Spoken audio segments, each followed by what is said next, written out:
in New York. Cleveland all over the New York Knicks. They led by as many as 30 in a wire-to-wire win over New York. A career-high 31 from Colin Sexton. Cleveland also plus 18 in the paint. New York's lost 5 of 6, shot just 36%, and had 21 turnovers. Ooh. Other than that, it was great. That's tough. To Phoenix. The surprising Suns, maybe it shouldn't be a surprise anymore. Maybe I need to stop saying that. They keep beating teams. Suns have led by as many as 29 tonight over the Brooklyn Nets. It's currently a 20-point margin with 7 minutes and change to go in the fourth quarter. Let's get you a taste of that with Kevin Ray and Eddie Johnson. Little move there by Ricky. Devious, you got to make the layup. I'm not going to buy into it like a lot of fans do. Guys crosses over, makes a guy fall, but he bricks the shot and they still cheer. No. You got to complete the move. That's like going to a movie. I know popcorn. I'm leaving. Frank for 3, needs it. But he stayed that time. I liked it. Run out to Musa. Those pink shoes. Now they work it over to Pinson. So you have to kind of earn pink shoes. Been in the league long enough. There's Musa. If you're going to wear pink shoes in an NBA game. Well, that just shows that, hey, it's like he's not afraid. I would like for you to come to a game and do a game with a pink jacket on. Why not? It's all right for like a TV nerd like me. Not an NBA player. You got to earn that. Booker in a crowd earns a ticket to the line. I mean, K-Ray could definitely sell pink shoes. There's no doubt. He could sell that. I mean, he look good in those. K-Ray sold enough. Very He's got versatile. enough tight shirts he wears. That's what he said. Yeah. He goes to get. He's about a medium large, and he wears extra small. Try to show like he's got a big chest. Booker now has made 29 consecutive free throws. And here come the MVP chants again. This is music to our ears. He deserves them. I mean, because MVPs, what do? MVPs just don't score. They pass, they rebound, they defend, they help their teammates get better. That's what an MVP does. And Devin Booker, early on this season, is showing those characteristics. Again, it's music because of the appreciation the fans have for Devin. What he's doing early in his career and how it appears to be paying off early in the season with this Suns team as he is surrounded by more veterans, more talent, guys that are buying into their roles. Their head coach, Monty Williams, the general manager, James Jones. I mean, James has done a fantastic job. Of course, first and foremost, hiring Monty. And then I'd mentioned Sean Marks, who's helped turn around this Brooklyn Nets franchise. And it's interesting because James Jones and Sean Marks were teammates here in Phoenix. Booker for the hoop. But don't stop with James Jones and just hire Monty. Monty still can't win if he doesn't have players. Okay, so the acquisitions and the signings that James Jones made has put Monty into a confident position to be able to. Phoenix Suns up by 24, 119-95. This is the way it was supposed to work, right? When they laid out the blueprint. Ricky Rubio with 22 and 12 assists.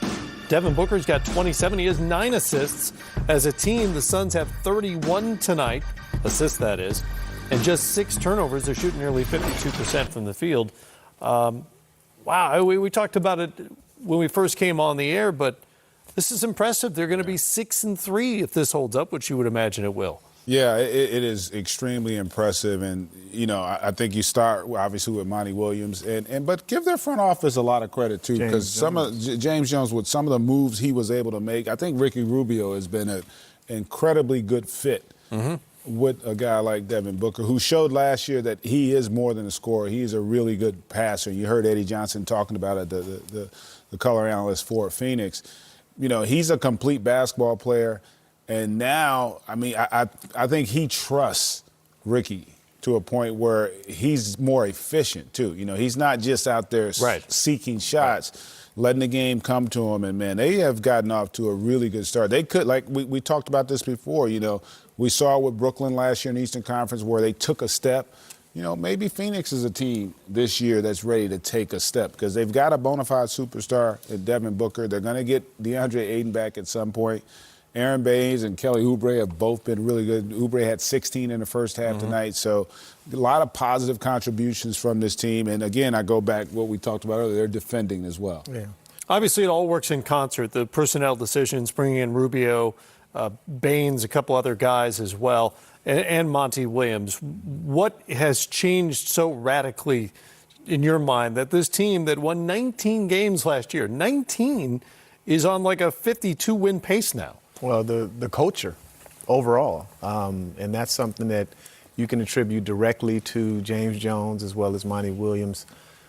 The buy-in on the defensive end and prioritizing what really, really matters. And in this case, it's defense, is playing the game the right way, approaching the game the right way as professionals. This team was comprised of a lot of young players without any veterans to really show them the right way to do things, and so they didn't really have a leader. It's been impressive that they're doing this all without their starting center, DeAndre Ayton, who's serving his suspension. But, they have that buy-in now. And in this case, their leader is their coach, who's showing them the way by, bringing this culture here. And it has been a short amount of time for them to really turn it around to this point. And, let's not get ahead of ourselves. It's still early in the season. Sure. But, they're on the right track. And it's nice to see because they have probably since the Alvin Gentry and prior to that, Mike D'Antoni days, haven't really had anything positive to, they haven't been about anything positive in terms of as an organization as a whole. To your point about how early in the season it is, that was going to be my next question. Not to get ahead of ourselves with this 52-win pace or whatever it is they're on. What changes in terms of scouting when teams start to see them the second, the third time around? Because you guys know how it is in the regular season sometimes. A team is playing back-to-backs or 3 and 4 or whatever, and all of a sudden a team shows up that maybe plays a little differently than they used to or differently than they're used to seeing, and that's hard to prepare for. What'll happen the second and third time the Suns start seeing some of these opponents? I don't know if it'll be very different because I think that individually they have players on their team who have stepped up their game and who have improved. Greg talked about Kelly Oubre and his contribution. I think that he's at a point in his career now where, he's a young player, but he's a young player with experience, and he's taken a step. Aaron Baines, in the addition of him, not only brings the physicality, the good screen setting, but he's also stepping out to the three-point line, knocking down threes. And so they're not as predictable as they were before because, it was all about Devin Booker and basically game planning for him. And with Ricky Rubio handling the ball, making a lot of those decisions, and playing at the level that he's playing at, and we just got finished talking about this started this offseason when he was playing for the Spanish national team. He was playing at a really high level, and now he's brought that play and continued it with this team. And so I don't know that much will change because they're getting contributions from enough people. The scoring was balanced that it's going to be hard to game plan one particular thing. And the other reason why it's going to be tough, and the hardest thing as a defensive player to guard, they're becoming a really good passing team. So you got two high-level passers with Booker and Rubio. They had 32 assists. They still got a little over 3 minutes to go in that game. That's what Golden State was so great at. That's why Toronto last year, people forget how good they are. When you got that collective basketball IQ, when that ball starts popping, it's hard to guard that. It's easy to guard when you got a guy ISO and you can load to it. Even a great scorer. We keep bodies on bodies. We can control our defensive backboard.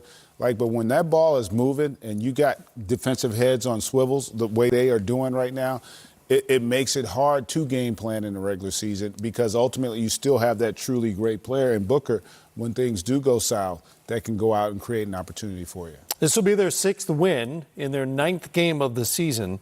Last season, it took them 30 games to get their 6th win of the year. That is a radical turnaround for the Phoenix Suns, now up by 27. Checking in on the Hawks, they're starting a 5-game trip out west. They begin in Portland, Atlanta on the run, and it's Trae Young from right there. From deep. Just 1 of 5 from three-point range. You saw the make. Gets inside as well. 15 points on 15 shots. And they trail the Blazers by 2 at the break in Portland. ladies and 138, a season high 19 threes. They get their 6th win in their 9th game. It comes to mind for you. When we beat the Gauchos in Santa Barbara. I was gone already. UCSB. Oh, game, man. Because they didn't beat us when I was there. No, they might. Okay, all right. I'm gonna get that. Honestly, the one that sticks out for me the most was against San Antonio in the conference finals, the Memorial Day Massacre, when Shad Elliott hit that three where his foot was hovering on the out-of-bounds line, and we were coming out of timeout, and everybody saying, look, don't go for the phantom steal, Ice. We said it to everybody, don't go for the steal, don't go for it. And we go for that steal there. He's able to catch, gather, and knock down that triple. I think it forced overtime, and then they were able to get us in overtime. That one was crushing. But, you know, you play this game long enough, you're going to feel that kind of agony. Unfortunately, I felt it a lot. Felt it a lot. Few times. Few times. It happened to you a few times. Few times. What about for you? I selected the Robert Horry 2002 Game 4 against Sacramento because we had won back-to-back championships in 2001 and 01. And this is the year that Sacramento had the home court advantage. They were supposed to beat us. Yep. Lottie Divac said it was a lucky shot. He batted the ball out. It went right to Robert. He knocked it down, and that was critical for us we extended that series to a 7-game series and won on their home court. But, you know, we had to check Blotty and say, I guess you must not have had cable and seen Robert Horry. You get his bubblegum card? Over and over and over He did it a few times. Wasn't like that was I the first assume he time. meant lucky that it landed in his hands the way it did and that Vlade teed him up the way he did, because obviously the shot, you know, he's got credentials on that. That's right. He's done that a few times. What is that moment like on either end? Obviously, it's better if you're on the winning end, but like the game changes in that split second. It does. It's like ecstasy, euphoria. You know, you feel when you're on that side of it, and it's heartbreak when you're on the other side of it. So we've all been on both sides of it, and definitely prefer that euphoric feeling that you get when you're on the winning side. Yeah, it is crushing. You know, it just is. The worst feeling I had was actually not that game. It was when we lost in Game 7, I think it was, to the Pacers, and Patrick had a layup, and he was thinking he's going to get contact. Right. And then he turned it over, and he back-rimmed it. And those, you know what, you're almost in shock. You know, like the San Antonio game, you're just in shock. You just can't believe what you just saw. And that's one of the reasons why sports is so great. You just never know when it's going to happen, when that moment's going to occur. You hope you're on the right side of history. And like B was saying, sometimes you're on the wrong side, and it is not a fun feeling. You're about to see B. Shaw's game winner, which happened back in 1990. If you can take us through this. Well, what I remember of it, Robert Parrish took a jumper at the baseline, and I just boxed Michael Jordan out and was able to nudge one in right at the buzzer. And so for me, that was great because all the teammates that I played with, Mikhail, Robert Parrish, Larry Bird, DJ, and obviously against Michael Jordan. So for me, that was my moment. Now, that was lucky. And you know why? In all seriousness? Because he shot air ball. Air ball, Yes, because like when you're down there rebounding, nobody knows that. When it don't hit the rim, like you're expecting Robert Parrish, Hall of Famer, that's going to hit the rim. Nobody See how anticipates that, you except B. Shaw. B. Shaw was the only one. Right place at the right You're the time. right, but you also you track the ball. That's, I think a lot of times I try to tell young players that as a rebounder, you got to track that ball. You can have a sense of how that ball, whether it's going to hit the rim or not, how it's going to bounce. And that's what he was able to do in that situation. And everybody else was kind of expecting it to hit the rim. That was a hell of a play. That's what you'd expect from a well-coached Gaucho. He's a great player. Right? He had a good run. He had a few great plays. There you have it. The list coming your way Monday at 5:30 Eastern Time.